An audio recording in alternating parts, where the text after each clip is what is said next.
Good afternoon, everyone.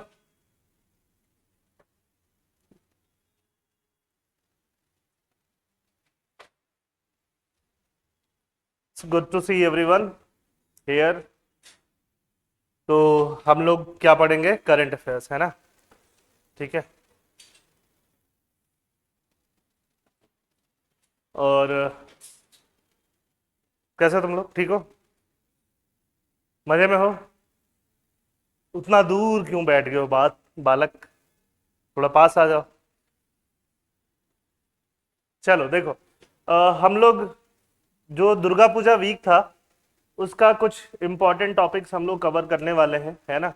उसमें जो जो इम्पोर्टेंट टॉपिक्स है, दुर्गा पूजा मोस्टली आपका छुट्टी था। So we are going to cover the important topics of the Durga Puja week. तो हम लोग कौन कौन सा टॉपिक कवर करने वाले हैं एक बार मैं आपको बता देता हूं। हम लोग कवर करने वाले हैं नोबेल प्राइज फॉर मेडिसिन, है ना? हर साल नोबेल प्राइज आता है। नोबेल प्राइज किस किस सेगमेंट के लिए आता है? मेडिसिन के लिए। और किसके लिए आता है? फिजिक्स के लिए। और किसके लिए आता है? केमिस्ट्री के लिए। और किसके लिए आता है? इकोनॉमिक्स के लिए भी आता है। समझ में आ रही बात? और किसके लिए आता है? पीस के लिए आता है। ठीक है, लिटरेचर के लिए आता है ना? इन सब चीजों के लिए क्या आता है? नोबेल प्राइज आता है। ठीक। तो सब्जेक्ट की बात करें तो सब्जेक्ट में दो सब्जेक्ट्स आ जाएंगे, साइंस वाले सब्जेक्ट और इकोनॉमिक्स। इनके लिए क्या मिलता है? Nobel prize. ठीक है। तो नोबेल प्राइज ऑफ मेडिसिन पढ़ेंगे और साथ में फिजिक्स का भी पढ़ेंगे, दोनों चीजों का अभी पढ़ेंगे। केमिस्ट्री का अगली बार में कवर करेंगे हम लोग। ज्यादा साइंस साइंस साइंस आपके दिमाग में जगह नहीं बना पाएगा। फिर हम पढ़ेंगे India Maldives currency swap agreement. इसमें हम समझेंगे कि करेंसी स्वैप अग्रीमेंट होता क्या है, इंडिया मालदीव्स का क्या हिस्ट्री रहा है ना? कैसे ये लोग आगे बढ़ रहे हैं हिस्ट्री से। फिर बात करेंगे US CIRF report on India. US का एक बॉडी है, तो इंडिपेंडेंट बॉडी है जो रिलीजन के ऊपर, रिलीजियस फ्रीडम के ऊपर रिपोर्ट देता रहता है। आरएफ मतलब रिलीजियस फ्रीडम। फिर है last global digital compact advancing digital innovation and sustainability. ये सारे टॉपिक्स जो हैं ये प्रीलिम्स के लिहाजे से भी काफी इंपॉर्टेंट है। और इसमें दो तीन टॉपिक मेंस के लिए इंपॉर्टेंट होगा, खासकर इंडिया मालदीव्स वाला, या फिर अगर हम बात करें लास्ट वाला, ये दोनों मेंस के लिए ज्यादा इंपॉर्टेंट होगा। ठीक है, बाकी सब प्रीलिम्स के लिहाजे से बहुत इंपॉर्टेंट है, मेंस के लिहाजे से भी इंपॉर्टेंट है। प्लीज कम इन। तो हम लोग फर्स्ट टॉपिक कवर करने वाले हैं 2024 नोबेल प्राइज फॉर मेडिसिन। तो इन लोगों ने क्या किया है? इन लोगों ने आरएनए का डिस्कवर किया था, माइक्रो आरएनए का। इन लोगों ने बोला था कि माइक्रो आरएनएस, जो टाइनी आरएनएस होते हैं, that hold key to how organism develop. Organism develop करने में माइक्रो आरएनए का काफी बड़ा सिग्निफिकेंस रहता है। वो इन दो साइंटिस्ट लोगों ने बताया था। तो आपको प्रीलिम्स में क्या पूछा जाएगा?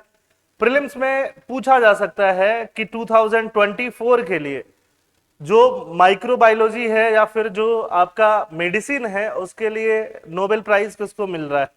तो उसके लिए नोबेल प्राइज मिल रहा है विक्टर एम्ब्रोस और गैरी रुबुकुन। दोनों का नाम याद होना चाहिए, एज याद होने की जरूरत नहीं है। ठीक है, तो नाम याद होना चाहिए। और मे भी आपको ये याद रहे कि किस कॉलेज से, कहां से बिलोंग करते हैं। तो एक आपके university of Massachusetts medical school, MIT वगैरह से PhD हैं, दूसरे भी वहीं से हैं, दोनों यूएस से आपको दोनों लोग मिल जाएंगे। ठीक है, तो ये है micro RNA and its significance. अब इसके बारे में हम थोड़ा डिटेल में समझने की कोशिश करते हैं। ये माइक्रो आरएनए क्या है और इसका सिग्निफिकेंस क्या है। देखो, जब आप बायोलॉजी पढ़ोगे, है ना, बायोलॉजी, साइंस पढ़ोगे, साइंस के अंदर आप क्या पढ़ोगे? बायोलॉजी पढ़ोगे, साइंस एंड टेक के अंदर। अब आपको ये पता है कि ह्यूमन बॉडी या कोई भी एनिमल का बॉडी किससे मिलकर बना है? सेल से मिलकर बना है, ये बात तो पता है। और डिटेल में वहां पे पढ़ोगे, डिटेल में आपको बेसिक से पढ़ाया जाएगा, है ना, जब भी साइंस की क्लासेस होंगी। तो सेल के अंदर क्या होते हैं? न्यूक्लियस होते हैं। क्या होते हैं? न्यूक्लियस। और सेल के अंदर ही आपको मिलते हैं RNA, और सेल के अंदर ही आपको मिलते हैं DNA, है ना। एन ए का मतलब होता है, एन ए मतलब न्यूक्लिक एसिड को हम लोग एन ए बोलते हैं। न्यूक्लियस में जो एसिड है उसको क्या बोलते हैं, एन ए बोलते हैं, न्यूक्लिक एसिड। डीएनए का मतलब होता है डी ऑक्सी, है ना, राइबो राइबो न्यूक्लिक एसिड। और आरएनए का मतलब होता है ribo nucleic acid, ribo nucleic acid. तो ये राइबो न्यूक्लिक एसिड क्या बनता है, आर एन ए बनता है। और डीऑक्सी राइबो न्यूक्लिक एसिड क्या बनता है, डी एन ए बनता है। मैंने आपको एक चीज बताया कि कोई भी बॉडी किससे मिलकर बनाए, सेल से। सेल के अंदर क्या हो सकता है, न्यूक्लियस। सेल के अंदर क्या प्रेजेंट होते हैं, डीएनए और आरएनए।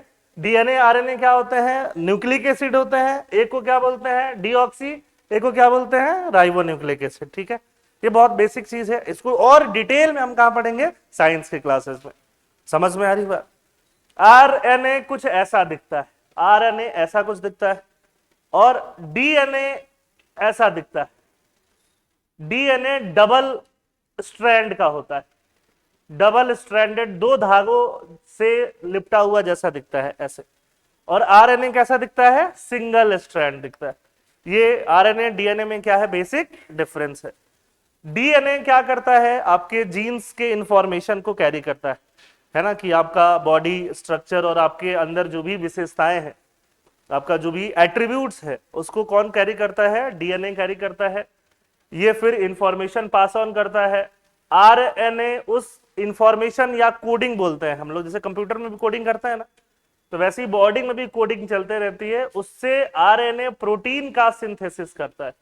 तो इसको और डिटेल में, मैंने अभी बहुत बेसिक चीज आपको बताई, इसको और डिटेल में लगभग एक क्लास में हम लोग जब भी बायोलॉजी पढ़ेंगे, साइंस पढ़ेंगे, तो हम लोग क्या समझेंगे, सेल के अंदर डीएनए आरएनए कैसे होता है, न्यूक्लिक एसिड क्या है, न्यूक्लिक एसिड में कौन कौन से एसिड होते हैं, ये सारा चीज हम लोग डिटेल में पढ़ रहे होंगे।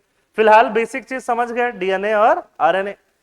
तो ये डीएनए आरएनए आपके प्रेजेंट होता है सेल के अंदर, और यही आरएनए में माइक्रो आरएनए का क्या रोल है, उसी को एक्सप्लेन करने के लिए इन दोनों साइंटिस्ट लोग को क्या मिला है, नोबेल प्राइज ऑन मेडिसिन मिला है। समझ में आई बात। ठीक है, अगर डीएनए फॉल्टी हो जाए, आरएनए फॉल्टी हो जाए, इनका कोडिंग फॉल्टी हो जाए, उसी से बहुत सारी डिजीज जो होती हैं, कैंसर वगैरह, उन्हीं से होती हैं, है ना। अगर यही कोडिंग या डीएनए आरएनए जो होता है म्यूटेट होते रहता है कई बार। अब ये वायरसेस में भी पाया जाता है, जैसे कोविड वायरस भी है, इसके अलावा एचआईवी वायरस है, सब में सब आरएनए वायरस बोले जाते हैं, है ना। तो थोड़ा और डिटेल में हम ये सारी चीजों को पढ़ेंगे, और जब हम लोग क्या पढ़ रहे होंगे, साइंस पढ़ रहे होंगे। बट फिलहाल हम लोग साइंस कम, और इसका जो करंट अफेयर्स है कि नोबेल प्राइज क्यों मिला, तो इसके लिए मिला, वही पढ़ रहे हैं।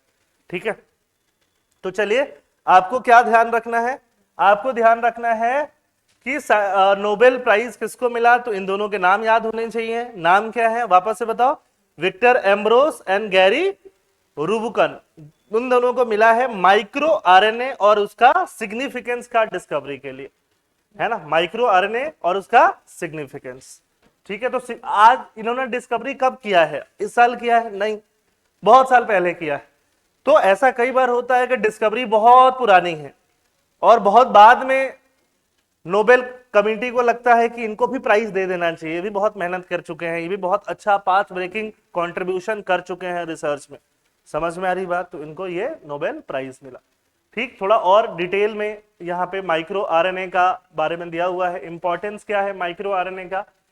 The Nobel Committee highlighted that microRNAs has been crucial for the evolution of increasingly complex organisms over hundred of million of years.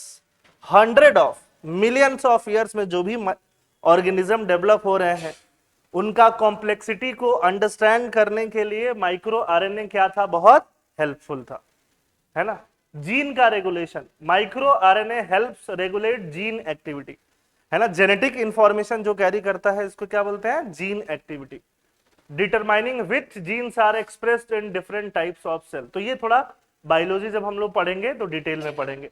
Micro RNA के बारे में और डिटेल इंफॉर्मेशन है, अभी एक तुरंत 10 मिनट में आपको ये याद नहीं होगा, तो इसको याद रखने की जरूरत नहीं है। इससे आप क्या चीज याद करो, देखो ये आरएनए ऐसा दिखेगा और ये डबल वाला क्या दिखेगा आपको, डीएनए दिखेगा। ठीक है, तो अभी मैं आपसे 3 चीज एक्सपेक्ट कर रहा हूं। नोबेल प्राइज किसको मिला, क्यों मिला, है ना, और डीएनए आरएनए में थोड़ा बेसिक डिफरेंस आपको पता रहे, बस इससे ज्यादा और कुछ नहीं। ठीक है, ये देखो ये क्या दिखेगा, आरएनए। आरएनए कैसा है, सिंगल स्ट्रैंडेड। जब हम लोग साइंस पढ़ेंगे तो पढ़ेंगे उसके अंदर कौन कौन सा न्यूक्लिक एसिड है, उसमें साइटोसिन होता है, गुआनिन होता है, एडिनिन होता है, यूरासिल होता है, ये सब पढ़ेंगे। CGAU के नाम से जानते हैं इसको, अभी टेंशन लेने की जरूरत नहीं। जो लोग साइंस बैकग्राउंड से नहीं होगा, है ना, खासकर जिन्होंने 11th-12th में बायोलॉजी नहीं पढ़ा होगा, उनको ये देख के डर लग जाता है ना, बायोलॉजी और केमिस्ट्री। तो अभी डरने की जरूरत नहीं है, जब हम साइंस पढ़ेंगे तो इसको बहुत डिटेल में और आराम से पढ़ेंगे। ठीक है, चलिए यही चीज है। बस सेकंड टॉपिक पे चलते हैं। एक साइंस का टॉपिक हो गया, तो एक IR का टॉपिक ले लेते हैं। लगातार 2 साइंस के टॉपिक में पसीने छूट जाएंगे आपके। ठीक है, अब देखो करेंसी स्वैप क्या है, इंडिया मालदीव्स का रिलेशन। इंडिया मालदीव्स का रिलेशन पिछले कुछ सालों में बहुत ज्यादा हाईलाइटेड हुआ है ना। 2 साल से खासकर अगर मैं बात करूं, 2 ईयर से इंडिया मालदीव्स का रिलेशन बहुत ज्यादा हाईलाइट में है, बहुत ज्यादा। इंडिया तो देखे हुए मैप में कहां पे आता है, अगर ये इंडिया आता है तो ये वाला कंट्री कहां है, मालदीव्स, है ना। कम से कम सबके बकेट लिस्ट में हुआ करता था 2 साल पहले तक कि हमें भी मालदीव्स जाना है। समझ में आई बात, जब भी आप इंस्टाग्राम खोलते कोई ना कोई सेलिब्रिटी मालदीव्स में पहुंचा हुआ होता था, है ना। तो उनको वहां क्या, जो भी रिजॉर्ट वाले हैं क्या दे रहे हैं, फ्री टूर दे रहे हैं, सो दैट कि आप जैसे बेवकूफ अपनी 1 साल की कमाई को उड़ाओ, जाके वहां पे उड़ा सको। समझ में आ रही बात, यही है और क्या है, दुनिया ही यही है। तो वो तो लग्जरी एंजॉय कर रहे हैं फ्री में, और आपको दिखा रहे हैं कि देख मैं मालदीव्स में हूं, यू आर लाइक मैं भी आऊंगा। तो सही मायने में आपका चॉइस वो कंट्रोल कर रहे हैं। Your choices are not yours, it is controlled by your influencer, जो आपको इन्फ्लुएंस कर दे रहे हैं। समझ में आ रही बात। तो मैं हमेशा बोलता था मालदीव से थोड़ा ऊपर, जब IR पढ़ाता था, मालदीव से थोड़ा ऊपर इंडिया का क्या पड़ता है, लक्षद्वीप पड़ता है, वहां जाओ। बट वहां कोई नहीं जाता था। इस साल न्यू ईयर पे मोदी जाके बैठ गया लक्षद्वीप में, फिर सब लोग जाना शुरू कर दिए। ठीक है, तो अब बात क्या है, इंडिया मालदीव्स का रिलेशन जब हम लोग IR पढ़ेंगे डिटेल में, तो मालदीव से हमारा ठीक ठाक रिलेशन हुआ करता था, है ना, अच्छा ही रिलेशन हुआ करता था। यहाँ पे एक कंट्री है जिसका नाम है श्रीलंका, नाम सुना हुआ है आपने का। श्रीलंका में एक ऑर्गेनाइजेशन हुआ करता था, आर्म्ड ऑर्गेनाइजेशन, मिलिटेंट। मिलिटेंट मतलब जो गवर्नमेंट के अगेंस्ट अपनी अलग मिलिट्री बना के गन वन लेके चल रहे हैं, इसको बोलते थे लिट्टे, LTTE। नाम सुना हुआ है क्या, है ना। जब हम इंडिया श्रीलंका रिलेशन पढ़ेंगे तो इसको और डिटेल में पढ़ेंगे।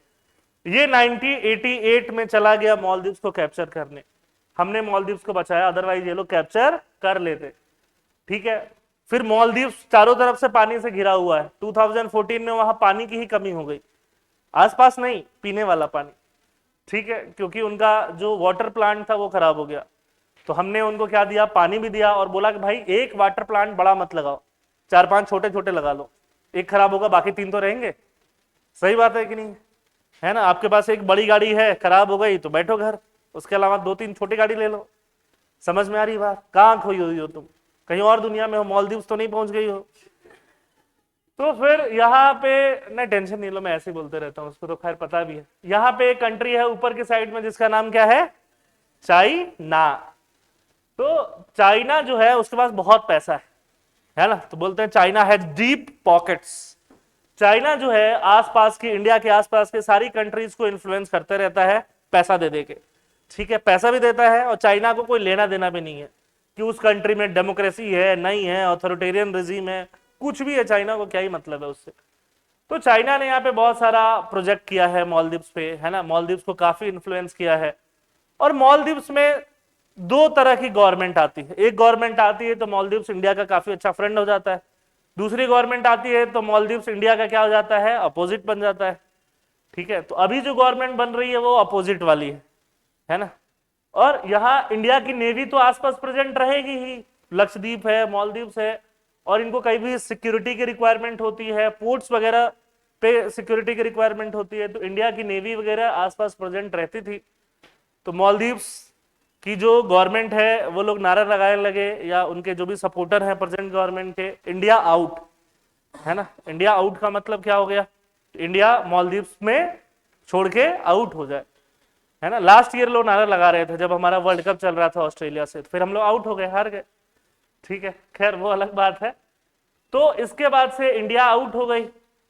अब उनको क्या आउट चाहिए था, हमारी जो भी नेवल प्रेजेंस है वो आउट चाहिए था, नेवी का प्रेजेंस आउट चाहिए था, ठीक है। नेवी स्ट्रेटेजिकली जरूरत है उनको, चाइनीज प्रेजेंस एक्सेप्टेबल था, बट हमारा प्रेजेंस एक्सेप्टेबल नहीं था, हो गया आउट। फिर मोदी जी ने बोला जब नेवी को आउट कर ही रहे हो तो फिर टूरिज्म के लिए भी लक्षद्वीप चले जाते हैं हम लोग, फिर वहां क्यों जाएंगे तुम्हारे जगह पे, है ना।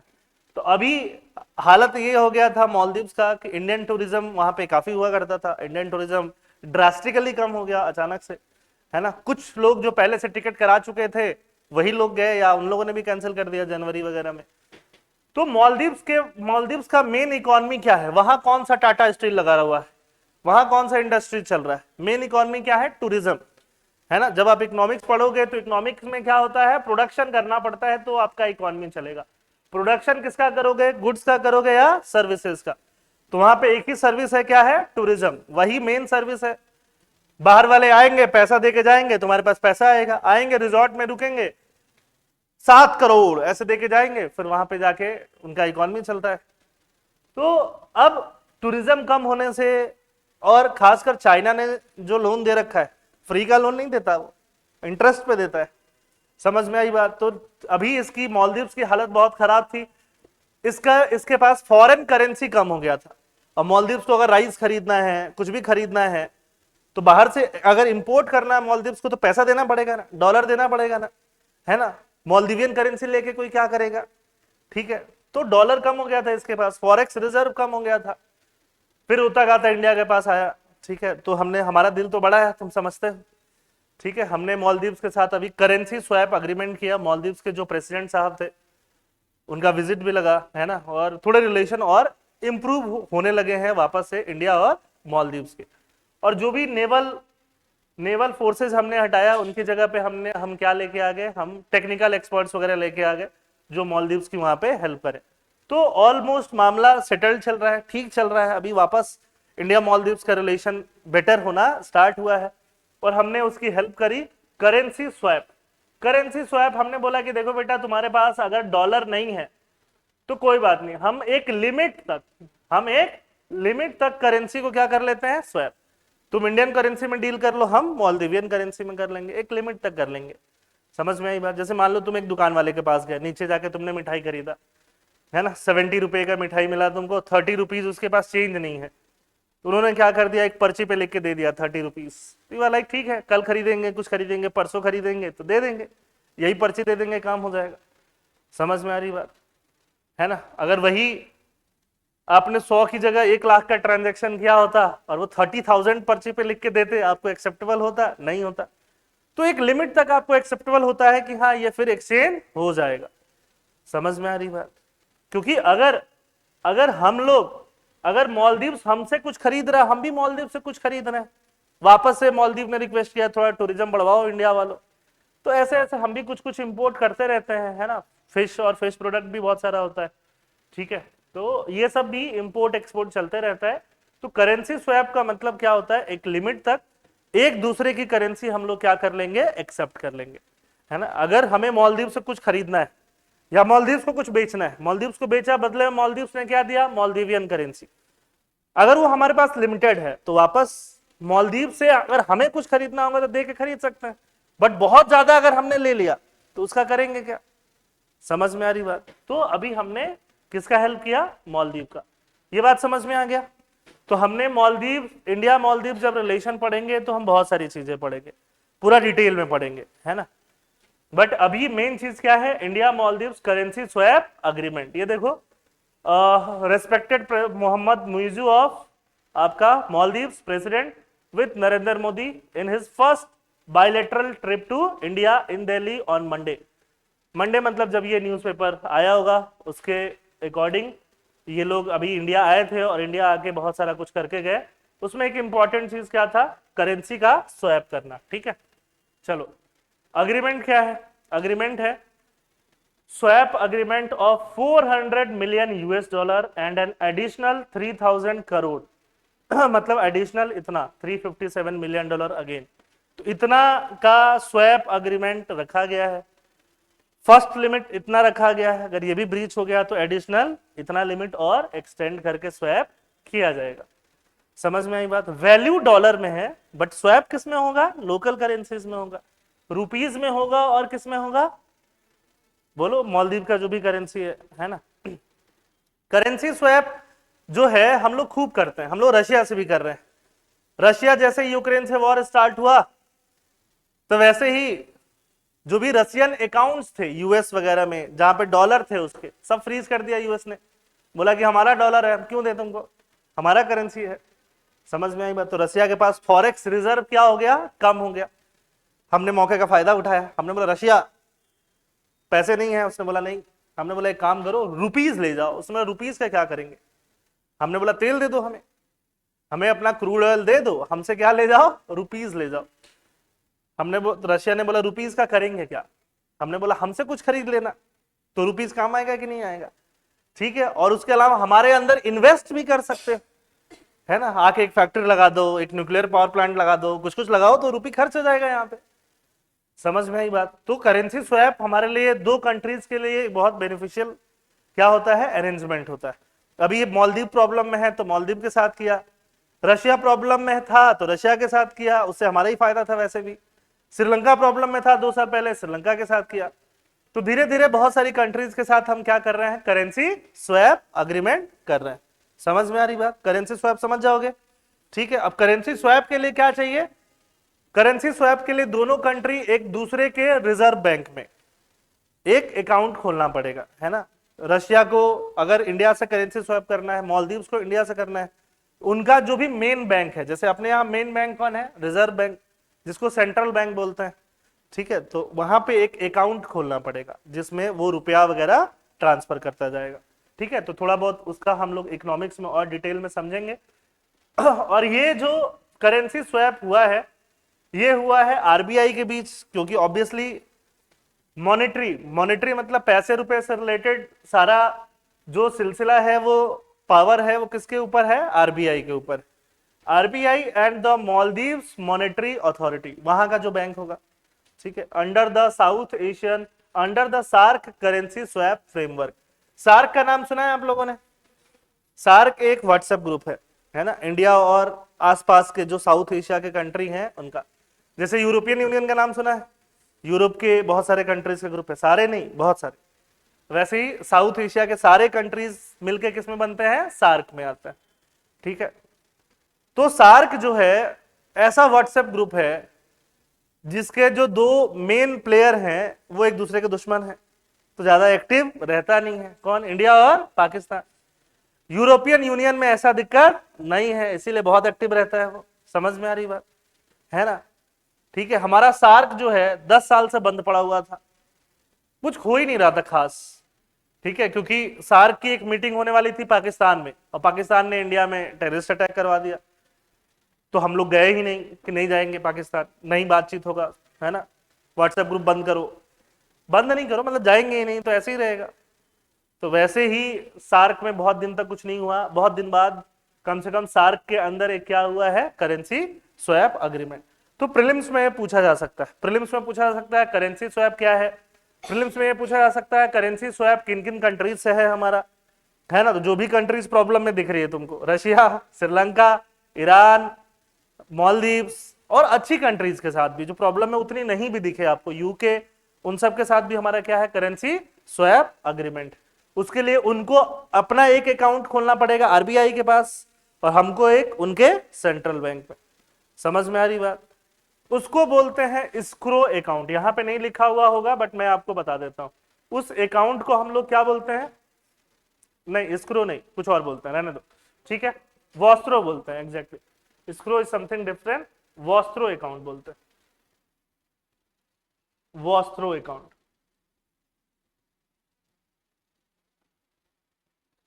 ठीक है, तो ये लिख दो। करेंसी स्वैप समझ गए, इंडिया मालदीव समझ गए जो अभी प्रेजेंट में चल रहा है, बस। अब बाकी चीजें जो इसमें लिखी हुई होंगी वही सारी चीजें लिखी हुई होंगी। ये अग्रीमेंट कब तक वैलिड है? 2027। ये प्रीलिम्स के लिए इंपॉर्टेंट नहीं है, मेंस के लिए भले ही इंपॉर्टेंट रहेगा। समझ में आई बात? प्रीलिम्स के लिए आपका कॉन्सेप्ट इंपॉर्टेंट होगा और थोड़ा बहुत बेसिक इंफॉर्मेशन, ठीक है। ये भी मेंस के लिए, ये डेटास किसके लिए ज्यादा इंपॉर्टेंट होते हैं? मेंस के लिए, ठीक है। डिटेल्स किसके लिए इंपॉर्टेंट होता है? प्री मेंस दोनों के लिए, खासकर प्री के लिए। डेटास मेंस के लिए इंपॉर्टेंट होता है। डेटा में अगर आपने ये नहीं भी लिखा, मतलब मेंस में, कि जो करेंसी स्वैप हुआ है वो इंडिया मालदीव्स के बीच सार्क करेंसी स्वैप फ्रेमवर्क के अंदर हुआ है, तो भी चलेगा। समझ में आ रही बात? बट प्रीलिम्स में पूछ दे और तुमको पता ही नहीं है तो गए 2 नंबर, ज्यादा भी जा सकते हैं अगर गलत कर दिए तो, ठीक है। तो इसलिए ये पता होना चाहिए। चलो आओ, करेंसी स्वैप समझा दिया है ना। Currency swap agreement between two countries is a contract to exchange currency with pre determined terms and condition for liquidity support. Liquidity मतलब पैसा रुपए का जो सपोर्ट है वो बना रहे, है ना, उसको क्या बोलते हैं? लिक्विडिटी। आपके पास अगर पर्स में पैसा है तो वो लिक्विड है, बैंक में है तो कम लिक्विड है, बैंक में भी नहीं है, जमीन खरीद लिया है तो और कम लिक्विड है ना। जितना इजीली आप उस पैसे को मूव कर पाओगे उतना ज्यादा क्या होता है? लिक्विड होता है। समझ में आ रही बात?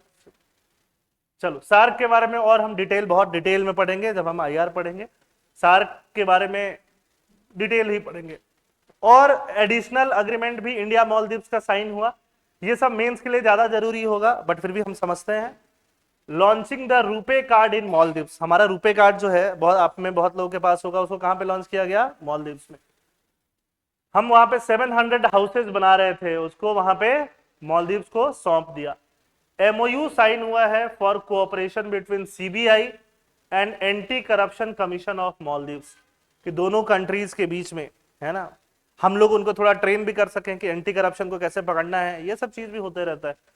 Cooperation in sports and youth affairs. तो दो कंट्रीज के बीच में मल्टीपल डायमेंशन में रिलेशन चलते रहता है ना। जब हम आईआर डिटेल में पढ़ेंगे तो हम पढ़ेंगे अलग अलग रिलेशन, पॉलिटिकल रिलेशन, समझ में आई बात, strategic relation, security based relation, economic relation, economic में भी ट्रेड होता है, इन्वेस्टमेंट होता है, people to people relation, people people क्या करेंगे? खेलेंगे, कल्चरल एक्टिविटीज करेंगे, डांस करेंगे, ठीक है, आईफा अवार्ड करेंगे, कुछ करेंगे ऐसे ही। Tourism and people to people ties, है ना। तो हमारे यहाँ बॉयकॉट मालदीव चल रहा था जनवरी में, ठीक है, क्योंकि मोदी जाके बैठ गए थे कहां पे? लक्षद्वीप पे, और वहां के मालदीव के एक मिनिस्टर ने मोदी जी के बारे में गाली वाली लिख के दे दिया, ठीक है। तो फिर हम लोग क्या करने लगे? बॉयकॉट मालदीव। फिर जाना कम हो गया, जाने कम से उनका पैसे वैसे क्या हो गए? कम हो गए। तो हमारे फॉरेन सेक्रेटरी का नाम है विक्रम मिस्री, है ना। हो सकता है कि उनका नाम गलत, जो भी है, विक्रम मिस्री ने बहुत सारी चीजें बोली हैं कि हम आगे फ्यूचर में भी कोलैबोरेट करते रहेंगे मालदीव्स के साथ। वहां पे हनी मदाहू आइलैंड इंटरनेशनल एयरपोर्ट भी हम लोग कंस्ट्रक्ट करेंगे। इनोग्रेट हो गया वो, है ना। तो इनोग्रेट हो गया तो अब क्या हो रहा है? कंस्ट्रक्ट। तो ये नाम आप जरूर याद रख सकते हो, क्या पता प्रीलिम्स में यही पूछते हैं, है ना। This is the second most information for prelims, है ना। पहला तो करेंसी स्वैप चल ही रहा है, सेकंड मोस्ट क्या है?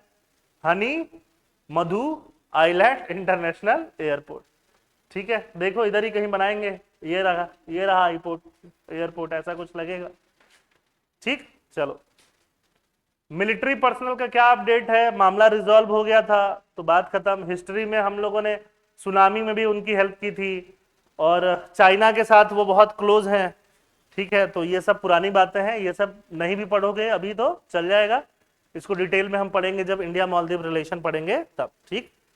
चलो थर्ड टॉपिक पे आते हैं। Third topic again science. Physics में नोबेल प्राइज। नोबेल प्राइज तो समझते हो तुम लोग, नोबेल प्राइज किनके नाम से मिलता है? अल्फ्रेड नोबेल, है ना, ठीक है। नोबेल प्राइज की कमेटी है जो नोबेल प्राइज देते रहती है। तो acknowledging the foundation of AI in the physics Nobel prize. तो एआई, आर्टिफिशियल इंटेलिजेंस, जो इतना हम यूज कर रहे हैं आजकल, यूज कर रहे हो कि नहीं कर रहे हो? बोल रहे हो कि नहीं? है सिरी नहीं बोलते हो, अलेक्सा नहीं बोलते हो, तुम लोग बोलते हो, ठीक है। इनफैक्ट गूगल खोल के उसमें भी बोल दोगे तो वहां भी काम चल जाएगा, कुछ ना कुछ वो दे ही देते हैं आर्टिफिशियल इंटेलिजेंस। तो the use of artificial intelligence has now increased and everybody is using it, है ना, सबको यूज कर रहा है कि नहीं। तो आर्टिफिशियल इंटेलिजेंस का बेस क्या था? फिजिक्स था। और वो जब फिजिक्स वाला डिस्कवरी हुआ तो उससे आर्टिफिशियल इंटेलिजेंस डेवलप हो सकेगा, उस समय ऐसा सोचा भी नहीं गया। समझ में आई बात? तो जो उसका बेस था, उस बेस के लिए उन साइंटिस्टों को क्या दिया गया है? Nobel prize in physics. 2024 Nobel prize in physics awarded to John J Hopfield and Geoffrey E Hinton.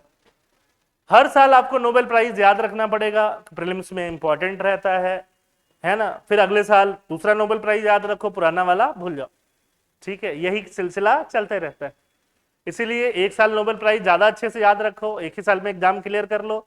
दूसरे साल से किसको नोबेल प्राइज मिल रहा है आपके मतलब का नहीं है।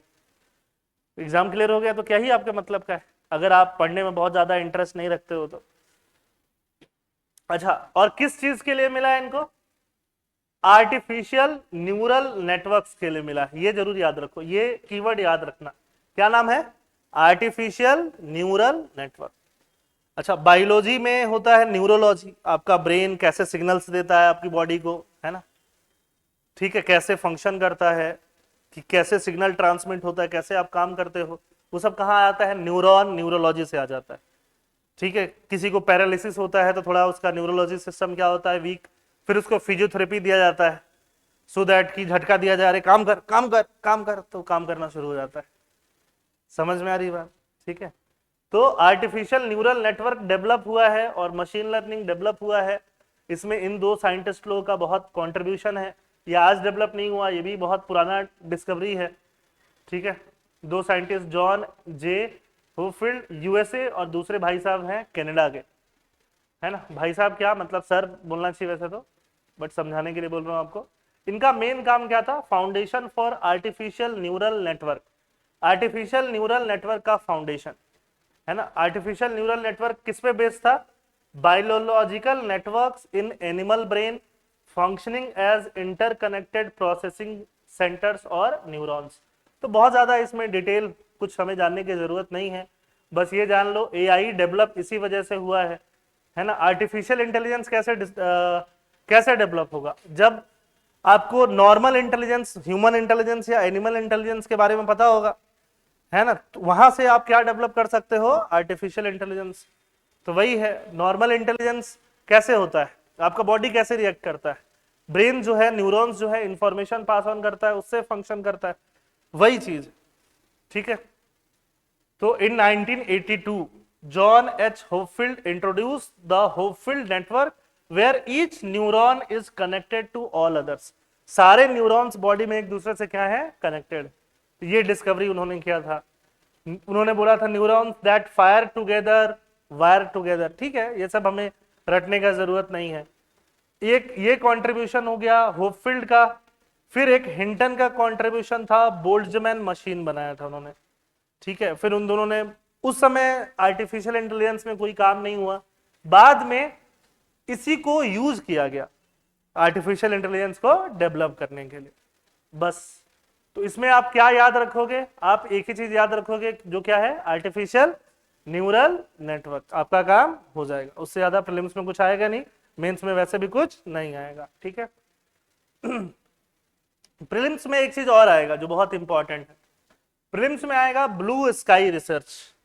ब्लू स्काई रिसर्च का मतलब ऐसा नहीं है कि स्काई पे रिसर्च करना है। ब्लू स्काई रिसर्च का मतलब ऐसा रिसर्च होता है कि वैसा रिसर्च जिससे इमीडिएट कुछ फायदा नहीं दिख रहा है। समझ में आई बात? ब्लू स्काई मतलब स्काई तो ब्लू है, ओपन है, वैसा ओपन रिसर्च जिससे इमीडिएटली आप कुछ बना लो और उसको बेच लो और उससे पैसे आ जाए, वैसा फायदा नहीं दिख रहा है। समझ में आई बात? बट वो रिसर्च रहेगा, मे भी फ्यूचर में काम में आए, मे भी फ्यूचर में कभी काम में नहीं आए। उसको क्या बोलते हैं? Blue sky research. तो इंडिया में हम ब्लू स्काई रिसर्च इतना ज्यादा नहीं कर पाते, है ना, इतना ज्यादा हम प्रमोट नहीं करते। हम रिसर्च एंड डेवलपमेंट में बहुत कम पैसा लगाते हैं, है ना। इंडिया में अगर हम बात करें तो रिसर्च एंड डेवलपमेंट में बस 0.7% ऑफ जीडीपी ही खर्च करते हैं इंडिया में, जो कि बाकी कंट्रीज में काफी ज्यादा है। अगर हम यूएस की बात करें तो मोर देन 2.5% मिलेगा, है ना। तो हमारे जीडीपी का हम सिर्फ 0.7% खर्च कर रहे हैं। हमारा जीडीपी एक तो है भी कम, उसका भी 0.7% ही खर्च कर रहे हैं। यूएस का है भी ज्यादा, उसका भी 2.5% खर्च कर रहा है वो। है ना। और भी कंट्री, इजराइल वगैरह तो 4% से भी ज्यादा खर्च करती हैं साइंस रिसर्च पे। Blue sky research is a type of scientific research that is curiosity driven and seeks to increase scientific understanding without a clear goal or immediate real world application। है ना, कोई रियल वर्ल्ड एप्लीकेशन तुरंत हो पता नहीं है, but ये research चूंकि उन लोगों ने बहुत पहले से करके रखा था, आर्टिफिशियल न्यूरल नेटवर्क वाला, ANN वाला, तो उसी पे क्या डेवलप किया गया, आर्टिफिशियल इंटेलिजेंस। बस इतना ही जानना है आपको, इससे ज्यादा कुछ और जानने की जरूरत इस टॉपिक में नहीं। तो इस टॉपिक में 3 चीजें हैं, पहला किसको मिला, दूसरा क्यों मिला आर्टिफिशियल न्यूरल नेटवर्क, है ना, बहुत सारा डिसिप्लिन, साइंस, बायोलॉजी, फिजिक्स सबका मिक्सचर हो गया, और तीसरा ब्लू स्काई रिसर्च क्या है। ठीक है, चलो फोर्थ टॉपिक पे चलते हैं। इन तीनों टॉपिक में पहले कुछ डाउट लग रहा है तो पूछ लो, फिर 2 टॉपिक और हमें पढ़ने हैं, उसको भी पढ़ते हैं।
ठीक है, चलो फिर हम लोग बाकी 2 टॉपिक पढ़ते हैं।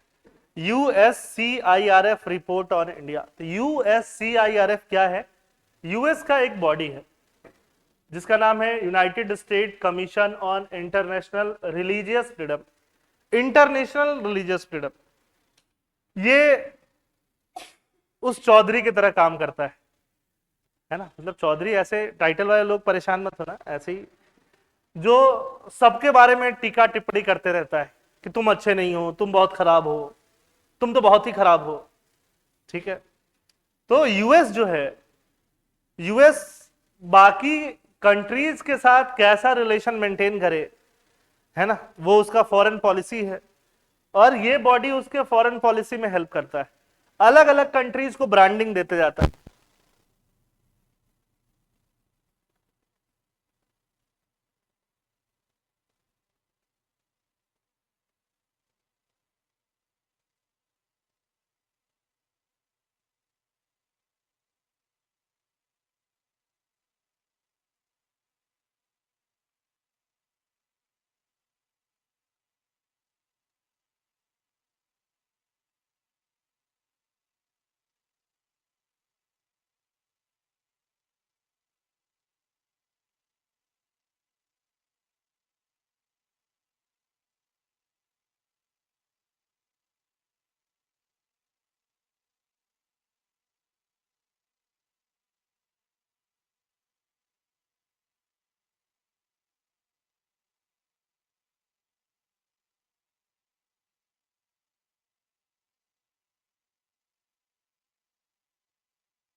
देखा।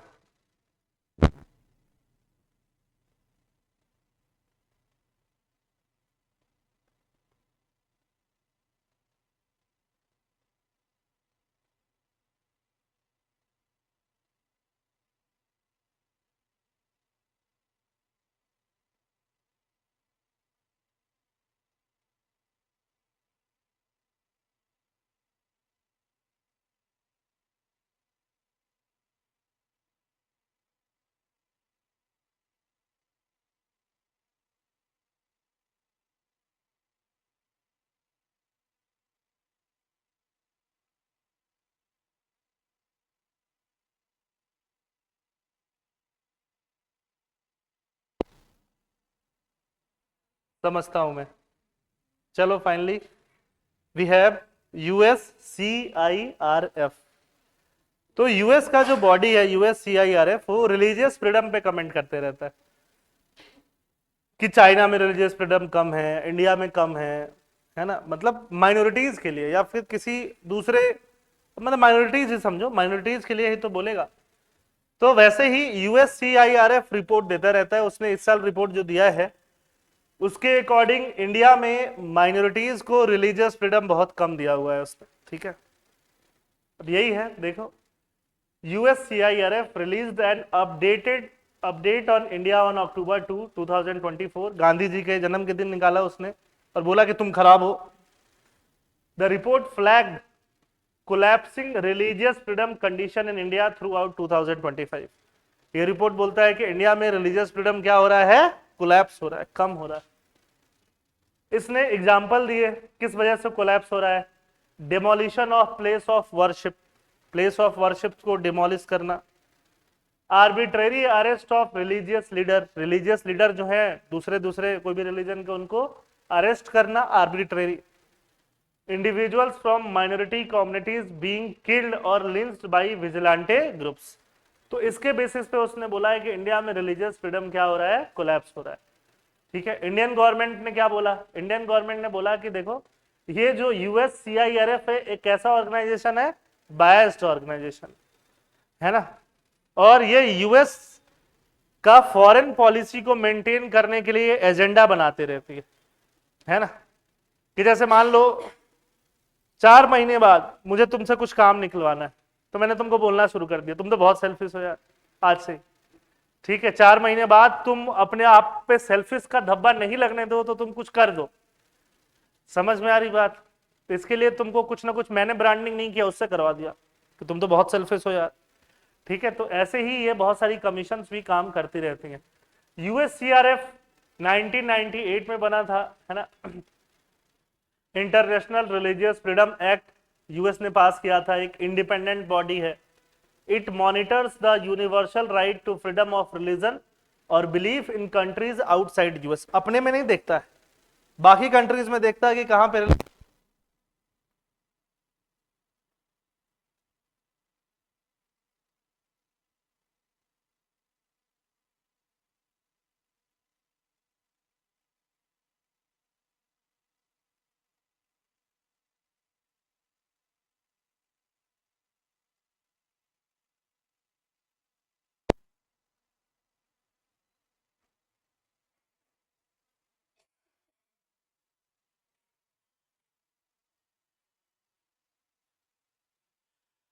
चलो, तो जब आप आईआर पढ़ोगे, आईआर में एक बहुत इंपॉर्टेंट बॉडी है, वर्ल्ड बॉडी, ग्लोबल बॉडी, जिसको बोलते हैं यूएन। नाम सुना है, यूनाइटेड नेशन।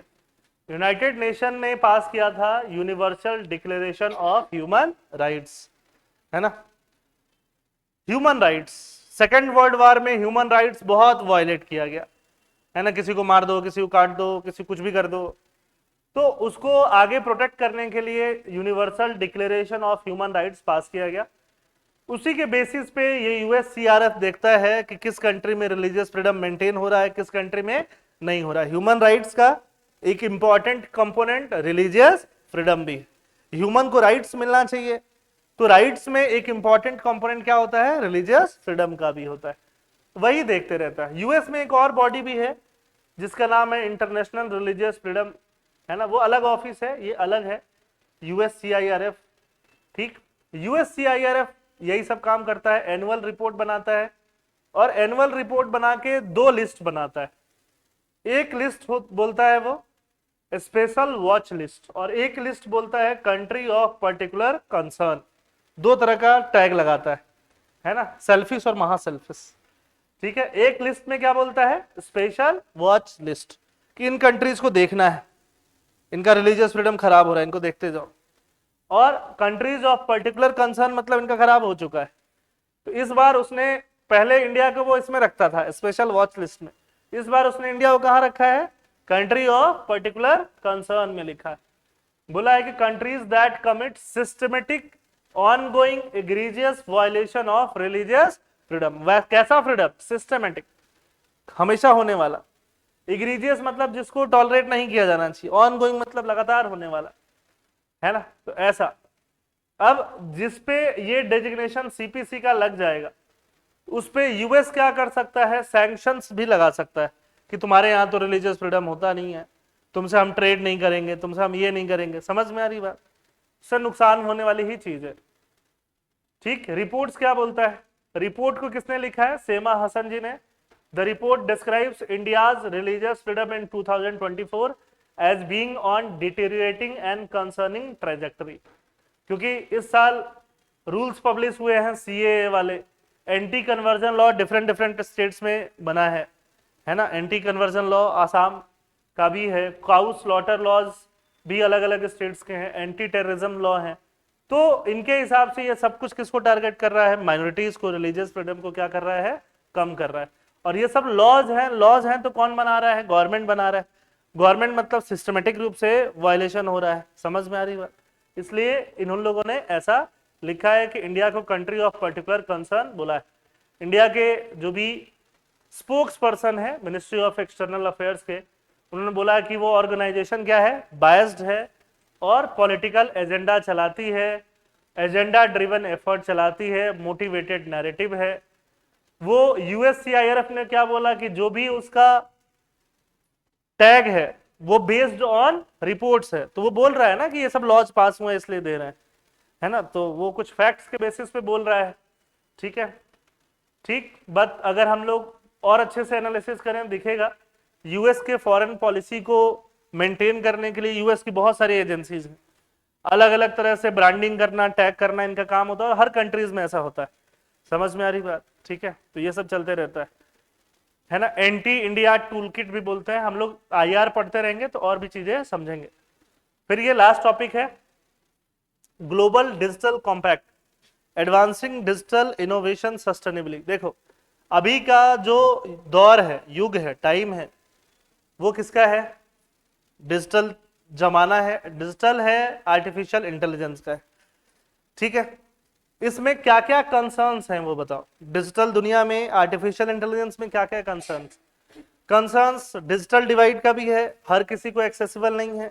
कंसर्न्स अफोर्डेबिलिटी का भी है, कंसर्न सेफ यूज का भी है, कंसर्न गरीब कंट्रीज के अच्छे से यूज का भी है, कंसर्न्स इसका भी है कि सिर्फ इसका फायदा कुछ बड़ी कंपनियां नहीं लेके जाएं, कंसर्न्स लोगों की प्राइवेसी खतरे में नहीं आए उसका भी है।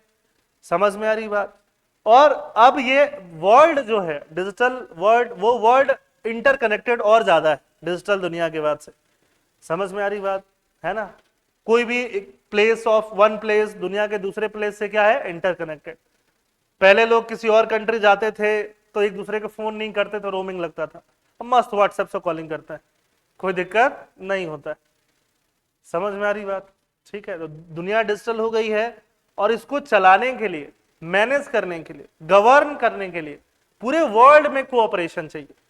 कहां चाहिए, पूरे वर्ल्ड में, है ना। तो पूरे वर्ल्ड में चाहिए, तो पूरे वर्ल्ड का सबसे इंपॉर्टेंट बॉडी है, उसका नाम क्या है, यूनाइटेड नेशन। तो यूनाइटेड नेशन का अभी एक कॉन्फ्रेंस हुआ था, है ना, तो उसी में बात किया गया global digital compact. Global digital compact adopted by UN members countries as the summit of the future. जो समिट था या कॉन्फ्रेंस था उसका नाम क्या था, summit of the future. Future का समिट नाम ही था, ये नाम भी इंपॉर्टेंट होता है।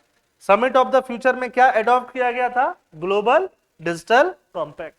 ग्लोबल डिजिटल कॉम्पैक्ट क्या बोलता है ना, ये बोलता है कि कैसे डिजिटल टेक्नोलॉजी को हार्नेस किया जाएगा और रेगुलेट किया जाएगा for common good. Common good मतलब सबके फायदे के लिए, कैसे उसको यूज किया जाना चाहिए। ठीक है, चलो। अच्छा, जीडीसी है क्या? It is a comprehensive framework for global governance of digital technology and artificial intelligence. ठीक है, तो ये कोई बाइंडिंग लॉ नहीं है, ये बाइंडिंग और नॉन बाइंडिंग भी जानना जरूरी है। ऐसा नहीं है कि कोई कंट्री इससे नहीं एडहियर करेगी तो उस पर कोई वो लगेगा, पेनाल्टी वगैरह लगेगा, ऐसा नहीं। ये गाइडलाइन जैसा है। कैसा है? गाइडलाइन। गाइडलाइन दे दिया गया कि हर कंट्री उस हिसाब से अपना अपना क्या बनाए, लॉ बनाए, है ना, ब्रॉडर गाइडलाइन जैसा है, एक बाइंडिंग लॉ नहीं है। जैसे क्लाइमेट चेंज वगैरह में कई बार चीजें बाइंडिंग है कि अगर कार्बन डाइऑक्साइड घटाना है तो घटाना है, सीएफसी घटाना है तो घटाना है, बट यहां पे कुछ बाइंडिंग नहीं। ठीक है, पहले भी ऐसे कॉम्पैक्ट्स यूएन ने साइन कराए हैं। एक कॉम्पैक्ट साइन कराया था, global compact for safe orderly and regular migration. Migration जो होते हैं एक कंट्री से दूसरे कंट्री में, वीजा वगैरह लोगों को सही ढंग से मिलता रहे। एक कॉम्पैक्ट कराया था, है ना, CEO commitment to implement universal sustainability principle and support UN goals. तो ये सब जो कॉम्पैक्ट है, कॉम्पैक्ट मतलब क्या हुआ, एक तरह से एजेंडा जो है ये यूनाइटेड नेशन पहले से करता रहता है ना। ठीक है, तो ये सारी चीजें ही हैं। और सस्टेनेबल डेवलपमेंट गोल फुलफिल करना इसका भी एक टारगेट है। सस्टेनेबल डेवलपमेंट गोल्स हम लोग पढ़ेंगे डिटेल में, जब आप इकोनॉमिक्स पढ़ रहे होगे तो मैं पढ़ा दूंगा डिटेल में, है ना। यूनाइटेड नेशन ने 2015 के राउंड में कुछ गोल्स निकाला कि इसको पूरे वर्ल्ड को एक साथ मिलकर क्या करना है, अचीव। उस गोल्स को ही क्या बोलते हैं, सस्टेनेबल डेवलपमेंट गोल्स। समझ में आ रही बात? जब इकोनॉमिक्स पढ़ोगे तो पढ़ोगे इसको डिटेल में, जिसमें आता है नो पॉवर्टी, जीरो हंगर, ये सारी चीजें आती हैं। अच्छा, अभी जो ग्लोबल डिजिटल कॉम्पैक्ट हो रहा है उसका क्या गोल्स होगा? Closing the digital divide, digital divide को क्लोज करना, है ना। जैसे मान लो हिंटरलैंड्स में लोगों के पास इंटरनेट नहीं है भी तो यूज करने नहीं आता, तो सबको क्लोज करना है, उनको सिखाना। समझ में आई बात? तो अगर कंट्री को ये गाइडलाइन मिल गया तो कंट्री एफर्ट लेगी। Enhancing access to data, data के एक्सेस सबके लिए बढ़ना। Promoting responsible and equitable data governance, data का गवर्नेंस क्या होना चाहिए, responsible. Ensuring inclusibility in the digital economy. तो ये प्रीलिम्स के लिए वो उसका बेसिक इंपॉर्टेंट था, मेंस के लिए ये पूरा टॉपिक ही इंपॉर्टेंट। जीएस पेपर 2 में गवर्नेंस भी आता है, आईआर भी आता है, उसमें ये डिटेल में पूछा जा सकता है। प्रिंसिपल्स क्या क्या होगा? पार्टिसिपेशन इंक्लूसिव होना चाहिए। कैसा होना चाहिए? इंक्लूसिव, कोई छूटे नहीं वैसा participation. Access to data and digital technology होना चाहिए सबके पास। सस्टेन करना चाहिए, है ना, ऐसा नहीं कि अनसस्टेनेबल हो जाए। Trustworthy technology operating with in a free and cooperative market, है ना, ये सब है, यही सब। और डिजिटल डिवाइड को कम करने के लिए क्या किया जाएगा? डिजिटल पब्लिक गुड बनाया जाएगा। पब्लिक गुड मतलब जिससे सबका फायदा। डिजिटल पब्लिक गुड क्या होता है? जैसे यूपीआई एक सॉफ्टवेयर है कि नहीं, तो यूपीआई के बेसिस पे जी पे, फोन पे, फलाना पे, ढिमका पे सब काम करते हैं कि नहीं करते हैं, है ना। वैसे ही कोविन पोर्टल हमने बनाया, वैसे ही बहुत सारा पोर्टल जिससे पूरे वर्ल्ड का फायदा हो सके। उसको क्या बोलोगे आप? बोलो डिजिटल पब्लिक गुड। बोलो क्या बोलोगे? Digital public good. ये एक कीवर्ड होता है। क्या होता है? कीवर्ड। डिजिटल पब्लिक गुड, इसमें क्या होगा? Open source software. यूपीआई को क्या बोलते हैं? ओपन सोर्स सॉफ्टवेयर, जिसको यूज करके कोई भी उस पर अपना दूसरा सॉफ्टवेयर बना सकता है, ओपन सोर्स, है ना। Open data, open AI models, AI models भी ओपन हो जाए सो दैट कि अलग अलग लोग अपने हिसाब से एआई को यूज कर सके। एम्फेसाइज द, ये सब मेंस के लिए बहुत इंपॉर्टेंट है, ये 3-4 चीजें। प्रीलिम्स में भी, यूपीएससी में स्टेटमेंट वाइज क्वेश्चन बड़ा अच्छा डीप में आता है ना। एपीएससी में भी थोड़ा सिंपल चीजें ही पूछी जाए, ग्लोबल डिजिटल कॉम्पैक्ट क्या है, कहाँ इनिशिएट हुआ, क्या करेगा, ये बेसिक चीज पूछा जा सकता है। ठीक है, बस उसके लिए पार्टनरशिप करना पड़ेगा। और इससे क्या आएगा? सोशल चेंज आएगा, आएगा ही, जब सब कुछ को डिजिटल एक्सेस मिलेगा, डिजिटल सिस्टम शेयर्ड रहेगा, यही सब है। लैकुनाज क्या है? लैकुनाज है पब्लिक प्राइवेट पार्टनरशिप में कई बार ऐसा एक्सपीरियंस मिलता है यूरोप वगैरह में कि ट्रांसपेरेंसी नहीं रहता है ना। डिजिटल कामों में क्या नहीं रहता? ट्रांसपेरेंसी। कंपनीज डेटा अपने पास स्टोर कर लेती हैं, उन सबको एड्रेस करना पड़ेगा, वही लैकुनास है। Inadequate contribution to internet governance. Internet governance कई बार सेल्फ रेगुलेटरी होता है। सेल्फ रेगुलेटरी किसको बोलते हैं? सेल्फ रेगुलेटरी बोलते हैं कि बोल दिया गया कि तुम लोग अपने हिसाब से रेगुलेट करो। जैसे ओटीटी चैनल्स है, ओटीटी चैनल्स पे कोई गवर्नमेंट ने कंट्रोल नहीं लगाया, जो चलाना है चलाओ, अपने हिसाब से देखोगे, कुछ गलत नहीं चलाओगे तो कुछ भी चलाते हैं लोग। समझ में आ रही बात? कुछ भी बन रहा है, अल्ट बालाजी बन रहा है, कुछ भी नेटफ्लिक्स में भी कुछ भी चल रहा है, इंडिया में कुछ भी हो रहा है, तो उसको बोलते हैं सेल्फ रेगुलेशन। जब गवर्नमेंट कुछ लॉ बना दे, उससे रेगुलेशन करे, तो क्या होता है? Government controlled regulation. तो सेल्फ रेगुलेशन का बहुत अच्छा एक्सपीरियंस भी नहीं रहा है ना। और इसमें भी किसकी बात की जा रही है? सेल्फ रेगुलेशन की। वो भी एक चैलेंज रहेगा कि सेल्फ रेगुलेशन देना है कि नहीं देना है। लैक ऑफ न्यू फ्रेमवर्क, नए फ्रेमवर्क अभी तक बने नहीं है। डेटा का रिस्क हमेशा रहेगा, है ना। एआई का और डिजिटल जो भी टेक्नोलॉजी होगा उनका मिसयूज, फ्रॉड वगैरह का यूज हमेशा रहेगा, ठीक है। Power imbalance and data governance, data governance में पावर इम्बैलेंस भी रहेगा, रिच कंट्रीज में और पुअर कंट्रीज में। जिस कंट्रीज में गूगल अमेजन है उस कंट्रीज में, और जहां नहीं है वहां पे ये सब चीज रहेगा। कंसर्न्स है, इसको क्या बोलते हैं? कंसर्न्स, ठीक है। बस यही है। उसके लिए क्या करना चाहिए? और ज्यादा ब्रेनस्टॉर्म करो कि और क्या किया जा सकता है, लोगों का कैपेसिटी बिल्ड करो, कंपनीज का कैपेसिटी बिल्ड करो, ये सब क्या हो जाएगा? वे फॉरवर्ड हो जाएगा। तो ये आसान सी चीज है, आसान सी चीज। थोड़ा आर्टिफिशियल इंटेलिजेंस और थोड़ा आईआर और थोड़ा गवर्नेंस, तीन टॉपिक मिला के है ना। आर्टिफिशियल इंटेलिजेंस तो बहुत बेसिक है, नहीं है ना, मात्र बस टेक्नोलॉजी भर है। इसमें गवर्नेंस भी मिला हुआ है, इसमें आईआर भी मिला हुआ है, ठीक है। तो समझ में आ गया? Global digital compact advancing digital innovation sustainable. मैं आपको अगर लिख के बता दूं थोड़ा सा, सो दैट कि थोड़ा और आपका फील फैक्टर बढ़ जाए, है ना। तो ग्लोबल डिजिटल कॉम्पैक्ट ये एक तरह से नॉन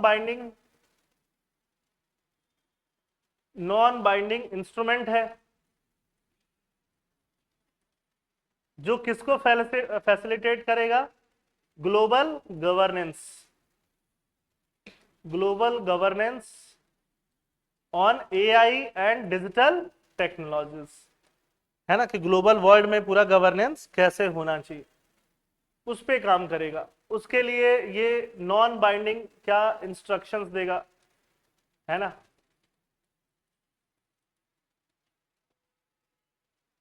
इंस्ट्रक्शंस जिससे सॉफ्ट लॉज कंट्रीज अपने आप में बना सकती हैं। इसका मोटिव क्या है? मोटिव है इंक्लूसिविटी, मोटिव है डिजिटल डिवाइड को खत्म करना, मोटिव है कि हर किसी को फायदा मिल सके, एवरीवन कैन बी बेनिफिटेड, है ना। यही सब मोटिव है। कैसे करेगा? कॉमन डिजिटल गुड बना के, कॉमन क्या बना के? Digital good. यूपीआई से इंडिया में हर किसी का फायदा हो रहा है कि नहीं हो रहा है ना। तो वही ऐसे ही चीज और बनाना पड़ेगा, और पूरे वर्ल्ड में क्या करना पड़ेगा? कोऑपरेशन करना पड़ेगा। समझ गए? चैलेंजेस बहुत सारा है। चैलेंजेस क्या है? चैलेंजेस डेटा सेफ्टी का चैलेंज है कि नहीं है? और भी रिस्क हैं, ठीक है। कोई एक बड़ी कंपनी मोनोपोलाइज कर लेगी, इसका भी है। रिच और पुअर कंट्रीज में पावर डिफरेंस का भी चैलेंज है। तो बहुत सारे चैलेंजेस भी। समझ में आ गई बात? पूरा स्टोरी समझ गए? तो ये मेंस के लिए भी काफी इंपॉर्टेंट होगा नेक्स्ट ईयर, ठीक है। अगर डायरेक्टली नहीं तो इनडायरेक्टली भी, डायरेक्टली भी सीधे डायरेक्ट क्वेश्चन आ सकता है, इनडायरेक्टली भी पूछा जा सकता है। अंडरस्टूड? ठीक है। तो ये सारे टॉपिक्स आज हमें पढ़ने थे, जो हम लोगों ने कंप्लीट कर लिए। फिर मिलते हैं हम लोग नेक्स्ट वीक। नेक्स्ट वीक से हम लोग कोशिश करेंगे कि हम लोग दो दो क्लास कर सके करंट अफेयर्स का, है ना, ठीक है। तो उसका टाइमिंग 12 बजे नहीं होगा ऑब्वियसली। अगर आप ऑफलाइन आ पाओ तो बेस्ट है, नहीं तो ऑनलाइन जो लोग अटेंड करते हैं ऑनलाइन ही कर लेना। सो दैट कि और ज्यादा से ज्यादा टॉपिक्स हम लोग कवर कर सके। प्रीलिम्स ओरिएंटेड भी, प्रीलिम्स भी धीरे धीरे आएगा ही, अब कहाँ जाएगा, है ना। और बाकी यूट्यूब वाला जो छूटा हुआ है उसको खत्म करके वो चलता रहेगा। प्रीतम बोल रहे हैं बार बार पावर कट। तो देखो जब तुम्हें एसीएस बन जाना तो इन सब प्रॉब्लम्स का निदान करना, है ना, गवर्नेंस अच्छा रखना। ठीक बात है, ठीक है। सो हम लोग वापस आ जाते हैं यहाँ पे।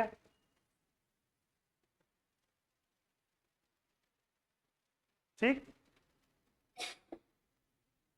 Role, thank you. चलो फिर एंजॉय करो। Thank you everyone.